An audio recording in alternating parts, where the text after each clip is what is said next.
La peste, por Albert Camus, capítulo 2, parte 2. De hecho, sufríamos doblemente por nuestro sufrimiento y además por el que imaginábamos en los ausentes, hijo, esposa o amante. Por otra parte, en otras circunstancias, nuestros compatriotas siempre encontrarían una solución en una vida más exterior y más activa. Pero la peste los conducía al mismo tiempo al ocio, los reducía a dar vueltas en la ciudad decaída y los entregaba cotidianamente a los juegos decepcionantes del recuerdo, pues en sus paseos sin meta se veían obligados a transitar a diario el mismo camino que en una ciudad tan pequeña casi siempre era aquel que en otros tiempos ya recorrían con el ausente.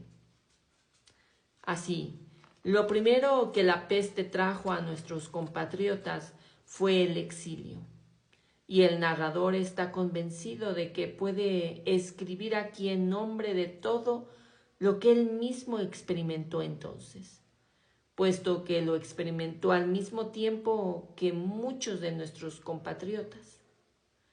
Pues, en cierto sentido, era un sentimiento de exilio, aquel vacío que albergaban dentro de nosotros, aquella emoción precisa, el deseo irracionado de volver hacia atrás, y por el contrario, estaba también el de apresurar el paso del tiempo. Estas dos flechas abrazaban la memoria.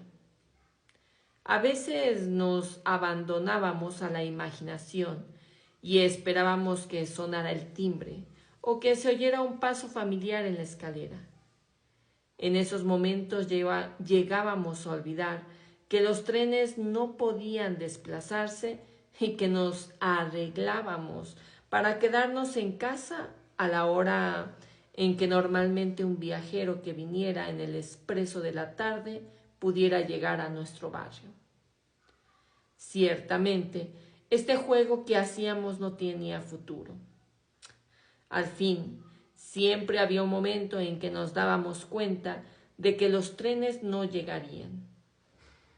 Entonces, advertíamos que nuestra separación iba a durar y que no había más remedio que intentar reconciliarnos.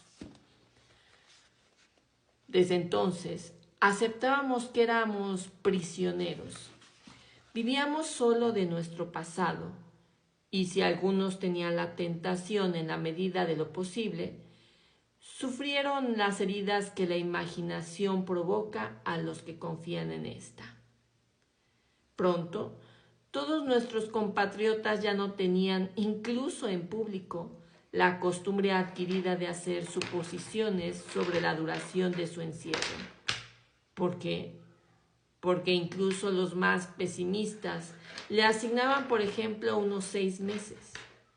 Y cuando agotaban de antemano, con toda la amargura de aquellos 6 meses por venir, cuando elevaban con gran esfuerzo su valor hasta el nivel de esta prueba, poniendo en tensión sus últimas fuerzas para no desfallecer en este sufrimiento a través de varios días, entonces a lo mejor un amigo que se hallaba una noticia de un periódico, una sospecha fugitiva o una brusca clarividencia les daba la idea de que, al final, no había ninguna razón para que la enfermedad no durara más de 6 meses o acaso 1 año o más aún.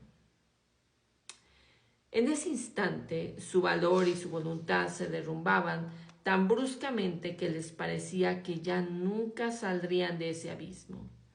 En consecuencia, se atuvieron a no pensar jamás en el término de su esclavitud, a no vivir a expensas del destino, a conservar siempre, por decirlo así, los ojos bajos. Naturalmente, esta prudencia, esta astucia con el dolor, que consistía en cerrar la guardia para rehuir al combate, era mal recompensada. Evitaba sin duda ese derrumbamiento tan temido, pero se privaba de olvidar por algunos momentos la peste. Con las imágenes de un encuentro próximo, y así, encallados a mitad de camino entre esos abismos y esas costumbres, oscilaba más bien que vivían, abandonados a recuerdos estériles, durante días, sin dirección alguna, como sombras errantes que solo podían tomar fuerzas diciendo y decidiendo arraigar en la tierra su dolor. De esa manera, sabían que el sufrimiento profundo que experimentaban era el de todos los prisioneros y el de todos los exiliados, el sufrimiento de vivir con un recuerdo inútil. En ese mismo pasado en el que pensaban continuamente, solo existía la nostalgia.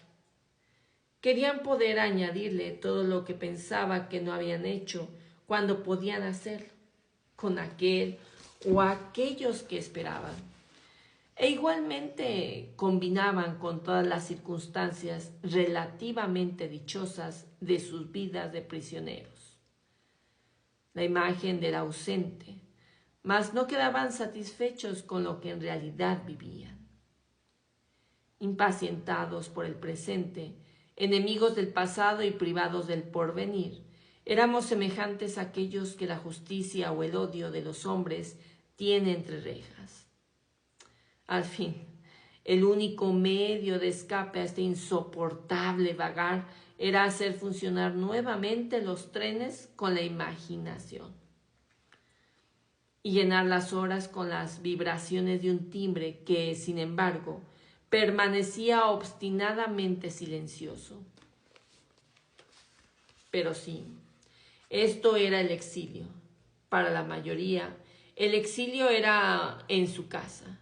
Y aunque el narrador no conoció el exilio más que como todo el mundo, no debe olvidar a aquellos como la periodista Rambert y otros para los cuales las penas de separación se agrandaban por el hecho de que, al haber sido sorprendidos por la peste en medio de su viaje, se encontraban alejados de sus seres queridos y de su país. En medio del exilio general, estos eran los más exiliados, pues si el tiempo producía en ellos, como en todos los demás, la angustia propia, sufrían también la presión del espacio y se estrellaban continuamente contra las paredes que aislaban aquel refugio apestado de su patria perdida. A cualquier hora del día se los podía ver vagando por la ciudad polvorienta, evocando en silencio las noches que solo ellos conocían y las mañanas de su país. Alimentaban entonces su mal con signos imponderables, con mensajes desconcertantes. Un vuelo de golondrinas, el rosa del atardecer, o esos extraños rayos que el sol deja a veces en las calles desiertas. No querían ver el mundo, que siempre nos salvaba de todo. Cerraban los ojos sobre él, empeñados a acariciar sus quimeras y en perseguir con todas sus fuerzas las imágenes de una tierra en que una luz determinaba 2 o 3 colinas, el árbol favorito y el rostro de algunas mujeres. Componían un espectáculo para ellos irreemplazable. Por ocuparnos, en fin, de los amantes, que son los que más interesan y ante los que el narrador está mejor situado para hablar, los amantes se atormentaban todavía con otras angustias, entre las cuales estaba el remordimiento. Esta situación les permitía considerar a sus sentimientos con una febril objetividad y en esas ocasiones casi siempre veían claramente sus propios errores. El primer motivo era que les resultaba difícil recordar los rasgos y gestos del ausente. Entonces lamentaban la ignorancia de su modo de emplear el tiempo.